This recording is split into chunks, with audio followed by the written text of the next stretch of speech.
नमस्कार मित्रों, स्वागत है आप सभी का शिक्षा के प्लेटफॉर्म लर्न फॉर शिक्षा पर। आज हम जो हमारे यूपी जीडीसी और जीआईसी के मेंस की जो क्लास चल रही है, हमारी पहले क्लास हो चुकी है, उसमें हमने रोमन और ग्रीक ये दोनों ज्योग्राफी कवर करा दिए हैं। अभी नेक्स्ट क्लास है जिसमें कि हम अंधयुग और अरब भूगोल वेदता का पढ़ेंगे।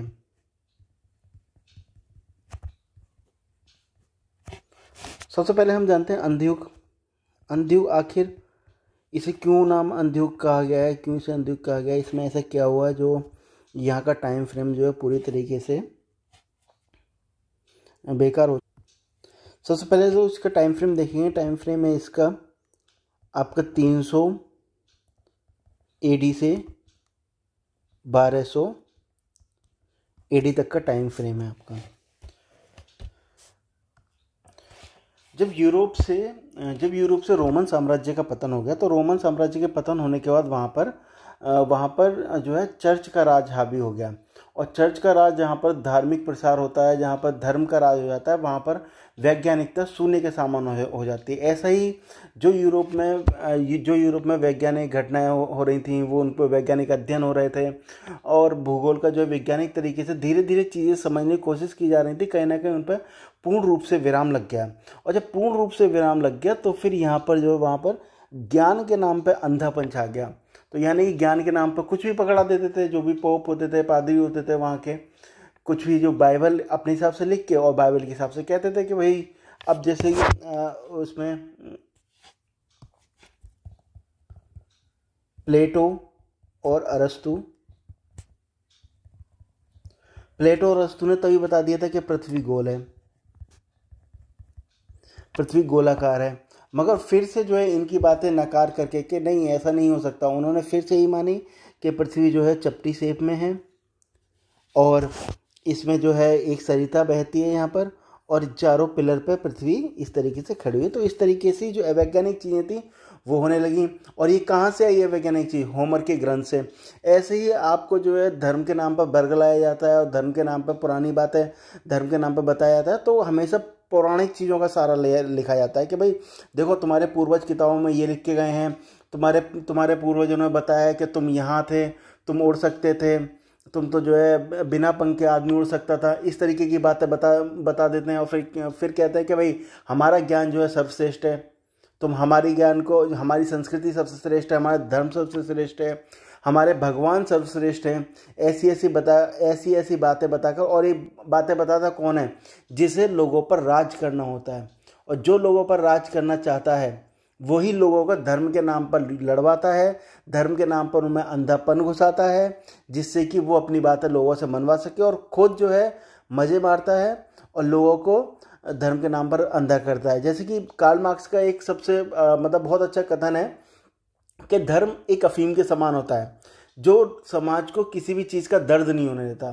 तो यही है, जैसे कि मान लो आपको समाज में परेशानी है, बेरोजगारी है, महंगाई है, या फिर बहुत सारी चीज़ें जो भी आम मर्रा की चीज़ें होती हैं, आपको जो है ये कह दिया जाएगा कि अरे महंगाई हो रही है तो क्या हुआ, धर्म तो हमारा सुरक्षित है और धर्म सुरक्षित है तभी तुम सुरक्षित हो।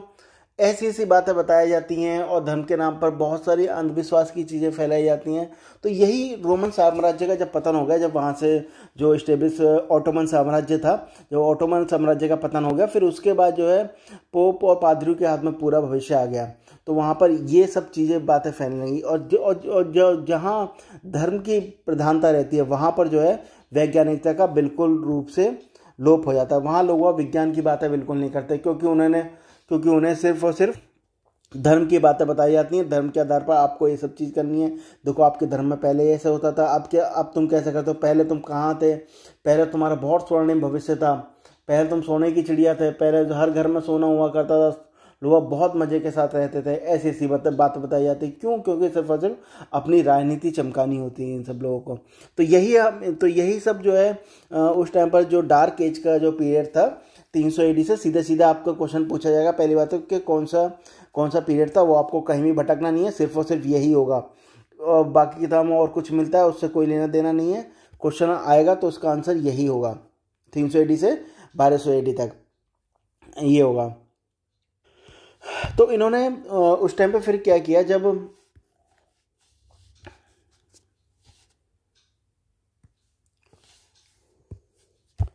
रोमन साम्राज्य का पतन हो गया उसके बाद फिर इन्होंने अलग से अपनी अवधारणा बनाई, अलग से विचारधारा बनाई, अलग से मैप बनाए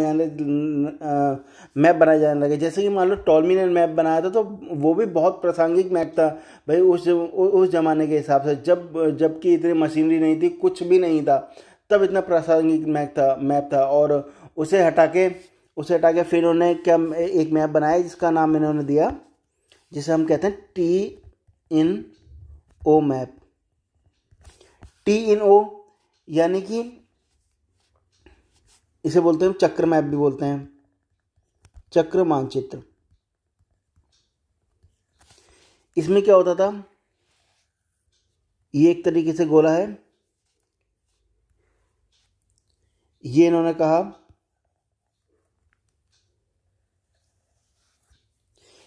पृथ्वी है। तो उसमें इन्होंने माना कि ये वाला ऊपर वाला भाग है, ये है स्वर्ग, बीच में है वो इन्होंने अपनी हमेशा जो भी इनके ईश्वर की पूज्य भूमि रही है, यरूशलेम।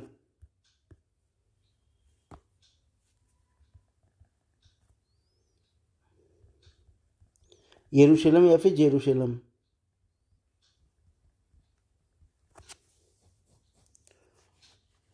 फिर जो ऊपर वाला भाग था इसे बोला इन्होंने एशिया।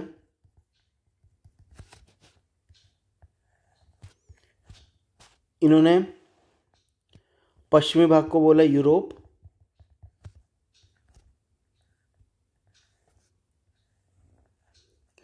पूर्वी भाग को बोला अफ्रीका।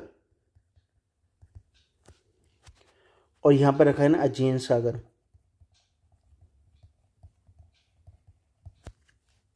और ये भाग पूरा इन्होंने रखा एशिया के नाम पर, पूरा भागी वाला ये भाग रखा एशिया।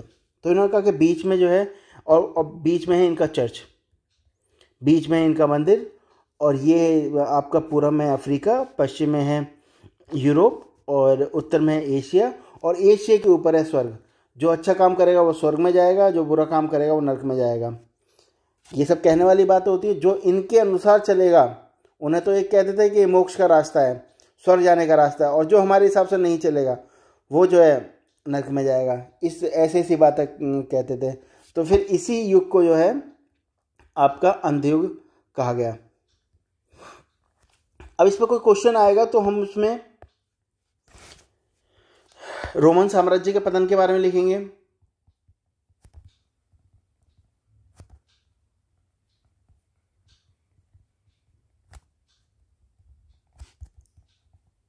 धार्मिक अंधता,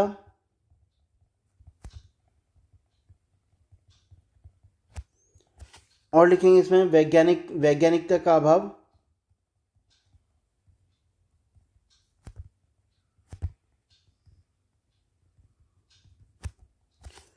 फिर लिखेंगे इसमें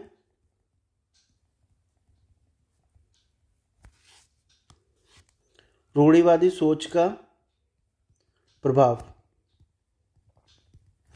यही सब इसमें लिखे जाएंगे। अब हम इसका जैसे कि आगे इसका क्वेश्चन करेंगे कि किस तरीके से क्वेश्चन आएंगे, और फिर हम उसका आंसर राइटिंग किस तरीके करेंगे वो हम देखेंगे उसमें। अब फिर नेक्स्ट देखते हैं। फिर इसके बाद जो है जब यहाँ पर धार्मिक अंधता थी, जब यहाँ पर धर्म का ज्ञान का जो है दीपक नहीं जल रहा था, अंधभाव था ज्ञान का, उसी समय जो अरब ज्योग्राफर थे वो अपने यहाँ जो है भूगोल को विकसित कर रहे थे, ज्ञान की अपने धारा बहा रहे थे। कैसे? क्योंकि वो व्यापारी वर्ग होते थे। जो व्यापारी वर्ग होते थे वो हर जगह से व्यापार करते थे। यूरोप में भी व्यापार करने के लिए आते थे, और साथ में एशिया में व्यापार करने जाते थे, और रूस की तरफ व्यापार करने जाते थे, वहाँ कैस्पियन सागर की तरफ व्यापार करने जाते थे। और साथ ही साथ जब रोमन साम्राज्य का पतन हो गया, ऑटोमन साम्राज्य का पतन हो, तब कहीं ना कहीं इनके अंदर साम्राज्यवादी प्रवृत्ति पनपी। जब जब सब साम्राज्यवादी प्रवृत्ति पनपती है तो उसका जो है तो उसका प्रभाव भूमि पर होता है, उसका प्रभाव ज्ञान पर होता है। जैसे कि किसी को अपने साम्राज्य का विस्तार करना है तो उसकी दूसरी संस्कृति को जानना पड़ेगा, वहाँ पर जाना पड़ेगा। तो इस तरीके से ये सब काम करते हैं। तो यूरोप में अरब में उस समय जब यूरोप में एम्परर ढीला पड़ गया, वहाँ पर कोई भी शासन नहीं था, तो यूरोप में साम्राज्यवादी शक्तियाँ पनपी। अरब में जब साम्राज्यवादी शक्तियाँ पनपी तो उन्होंने साम्राज्य विस्तार किया। इसी क्रम में वो दूसरे देशों के संस्कृति के संपर्क में आए। दूसरे देशों की संस्कृति के संपर्क में आने से फिर इन्होंने क्या किया, उनके ज्ञान को एकत्रित किया। तो अरब जो ज्योग्राफर थे, अरब भूगोलवेत्ता, उनका सबसे बड़ा काम ये था, उन्होंने ज्ञान को जलाया नहीं। हर तरीके के ज्ञान को अपने यहाँ जो है संभाल के रखा, हर तरीके के ज्ञान को। जैसे कि भारत से ज्ञान लिया, भारत की कई किताबें थीं, उनका अनुवाद कराया अरबी में। अरब की किताबों को वहाँ यूरोप की किताबों का अनुवाद कराया, अरबी और फारसी में। तो इसी तरीके से जो है ज्ञान का संग्रहण करते थे, ना कि उस ज्ञान को बर्बाद करते थे या फिर डिस्ट्रॉय करते थे। फिर इसमें देखते हैं अब हम इसके जो जितने महत्वपूर्ण ज्योग्राफर रहे हैं, अरब ज्योग्राफर, उनका अध्ययन करते हैं। तो यहाँ पर देखते हैं अरब भूगोलवेत्ता।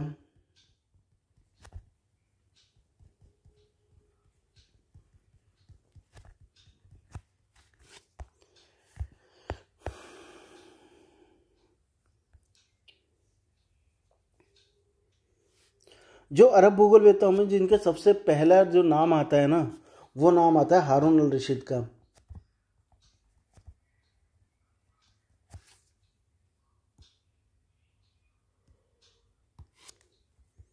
हारून अल रशीद। देखिए, कहते हैं ना कि कहीं का यदि कोई सम्राट या राजा अच्छा हो तो उसकी प्रजा भी खूब फलती फूलती है, और ज्ञान का भंडार भी होता है वहाँ पर। तो हारून अल रशीद ऐसे ही थे। इन्होंने बगदाद राज्य की स्थापना करी, बगदाद शहर की। और इन्होंने अपने यहाँ क्या किया, बैतुल अल हिकमा,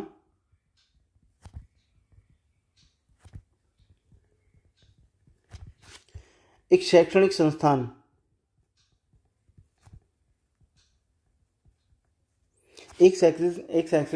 बनाई। तो बैतुल अल हिकमा इन्होंने बनाया। तो इसमें ये जो भारत से पुस्तकें आती थी, यूरोप से पुस्तकें आती तो उनका ये अनुवाद कराते थे और अपने यहाँ संग्रहित करते थे।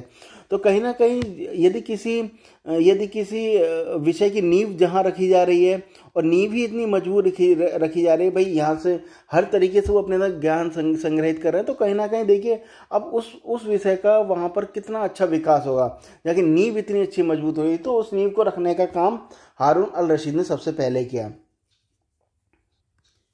फिर इसके बाद आएंगे आपके इब्न हाकल।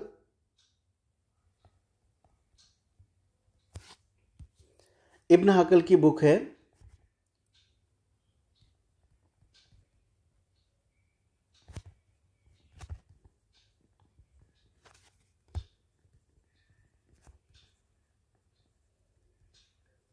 ए बुक ऑफ रूट्स एंड रियल्म्स।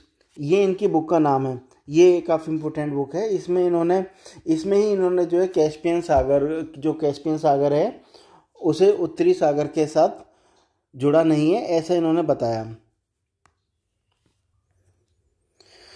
और फिर साथ ही साथ इन्होंने क्या बताया, जो उष्णकटिबंध है, जो आपका 0 से 10 डिग्री तक का एरिया होता है, 10 से 15 डिग्री तक का एरिया होता है, ये इतना ज़्यादा गर्म नहीं है जितना इसके उत्तर और दक्षिण में गर्म है। उत्तर या दक्षिण यानी कि एरिया हो गया 20 से 25 डिग्री।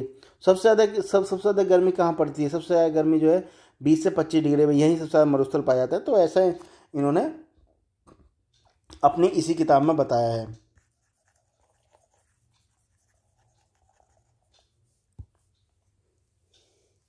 और फिर इसके बाद आते हैं इब्न सीना।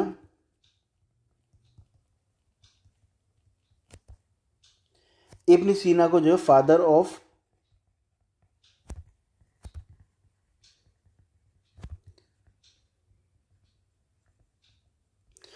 ऑफ अरब ज्योग्राफी बोलते हैं इनको, इब्न सीना को। और इब्न सीना ने जो है आपका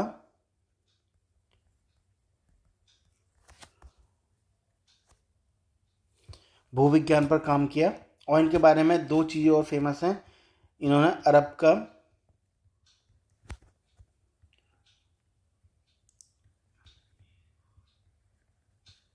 विश्वकोश,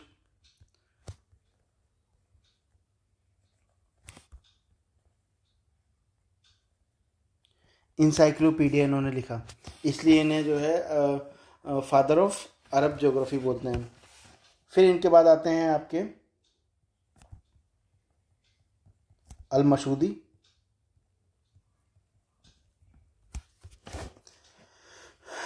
अल मसूदी को हेरोडोटस ऑफ अरब बोलते हैं।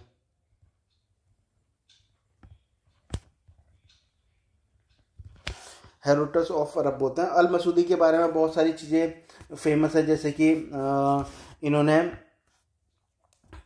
समुद्र के खारेपन के बारे में बताया।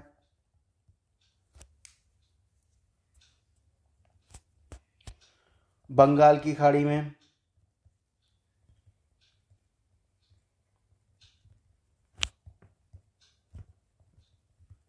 मानसून कैसे होता है उसके बारे में इन्होंने बताया। तो ये सब चीज़ की जानकारी अल मसूदी ने दी। ये सब चीज़ें आपसे प्रीलिम्स में पूछी जा सकती हैं और बहुत बार पूछी जा सकती हैं। नेट जेआरएफ में तो बहुत ज़्यादा पूछी जाती हैं ये। फिर इनकी बुक का नाम है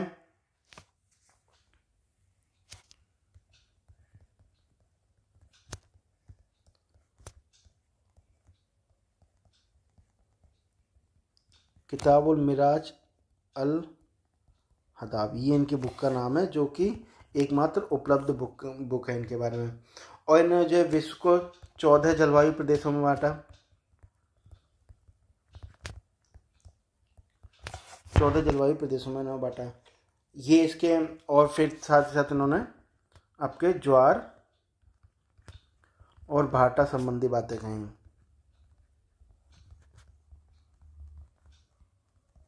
देखो कहीं ना कहीं इन्होंने अपने उसमें देखिए कितनी सारी इन्होंने जो है वैज्ञानिकता की बातें करी हैं। अब इब्न हाकल ने ही कहा था, इब्न हाकल ने ही बताया था कि जो 22 डिग्री के आसपास का एरिया ज़्यादा गर्म होता है, ना कि आपका 0 से लेकर 10 या 15 डिग्री तक के एरिया। तो ये सब इन्होंने कितनी साइंटिफिक बातें कही। तो इसलिए बोलते हैं जो एरा यूरोप ज्योग्राफी के लिए अनुयुग था, वही एरा जो है आपका अरब भूगोल के लिए एक स्वर्णिम काल था। तो इनके काल में देखिए कैसे कैसे खोज हो रही हैं और क्या क्या बातें कह रहे हैं। भाई जलवायु प्रदेशों में विभाजित कर रहे हैं। देखिए जलवायु प्रदेशों में विभाजित कर रहे हैं तो जलवायु विज्ञान कितना पनपेगा। फिर देखिए समुद्र विज्ञान, ज्वार भाटा की बात करते हैं समुद्र विज्ञान। और देखिए फिर इब्न सीना पर्वत निर्माण संबंधी सिद्धांत देते हैं। हालांकि इतने ज़्यादा प्रासंगिक नहीं है, बट उसके हिसाब से इन्होंने जो है मतलब सारे ग्रंथ पढ़ के और बहुत सारे ज्ञान इकट्ठा करके इन्होंने जो निष्कर्ष निकाल के बातें कही हैं वो उस समय के परिप्रेक्ष्य में बहुत सही और सटीक बैठती हैं।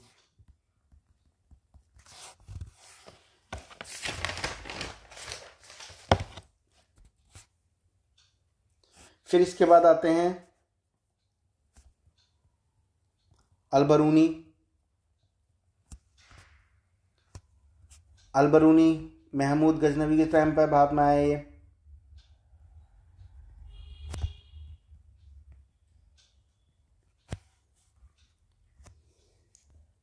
और एक बुक का नाम है किताब उल मसूदी। अब इसमें मसूदी का नाम लिखा रहता है और यहाँ से जो है अल मसूदी भी है, और ऑप्शन में हमेशा दोनों ही दे रखे होते हैं। तो ध्यान देंगे जिस किताब में मसूदी का नाम लिखा हो तो वो किताब मसूदी ने नहीं लिखी है।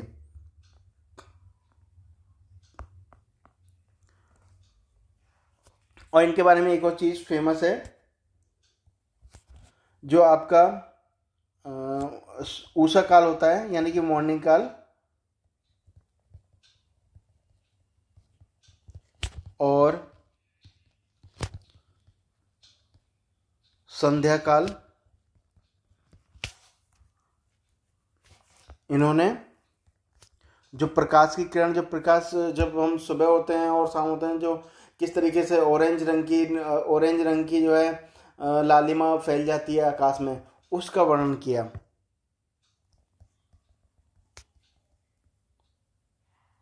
के कारणों का विवेचन किया।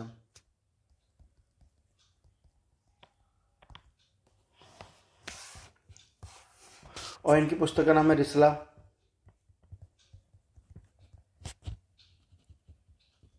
इन्होंने जो है आपका ये उत्तरी ध्रुव व दक्षिणी ध्रुव, उत्तरी ध्रुव और दक्षिणी ध्रुव पर 6 महीने दिन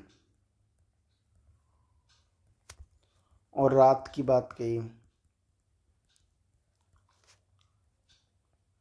देखिए किस किस तरीके की ये अपनी इसमें काव्य में चीज़ें लिखने की कोशिश कर रहे हैं, कोशिश कर रहे हैं कि भाई इन्होंने देखिए कितना कितना उस टाइम पर जो है कितना ज्ञान अर्जित किया हुआ, तब ये ऐसी ऐसी बातें लिख रहे हैं अपने अपने लेख में।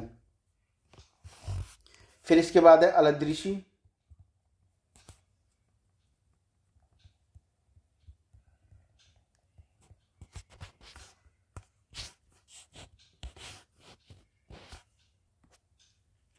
इन्होंने जो टॉलमी के ग्रंथ,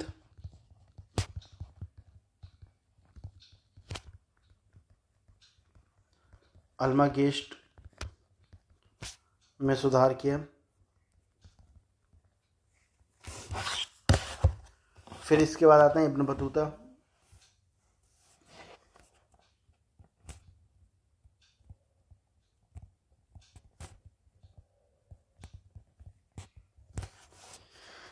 इब्न बतूता जो है MBT, मोहम्मद बिन तुगलक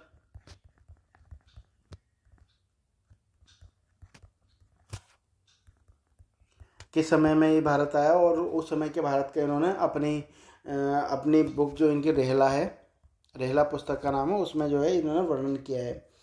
तो ये MBT के समय में ये दिल्ली के कोतवाल बनकर आया, तथा इसने मोहम्मद बिन तुगलक ने इसे चीन में अपना राजदूत बनाकर भेजा है। इतने प्रभावित थे इससे। फिर है इब्न खालदून।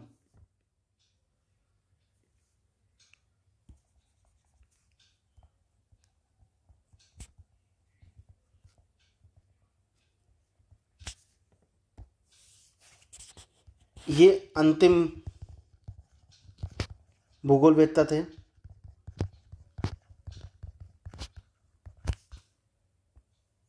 अंतिम भूगोलवेत्ता है तथा और इनके बारे में 2 बातें फेमस है। इन्होंने ये कथन कहा था कि जो उत्तरी गोलार्ध की जनसंख्या दक्षिणी गोलार्ध से अधिक है।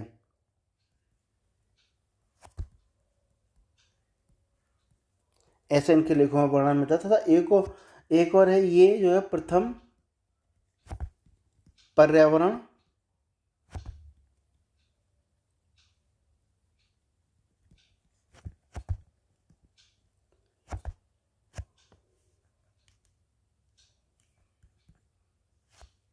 नियतिवादी समर्थक हैं। इस सिद्धांत का समर्थन करने वाले ये प्रथम भूगोलवेत्ता हैं।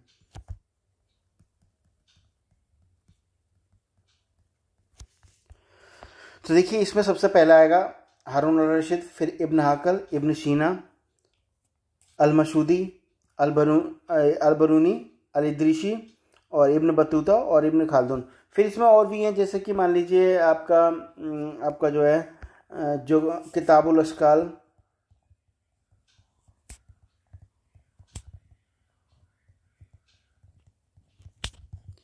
यानी कि जलवायु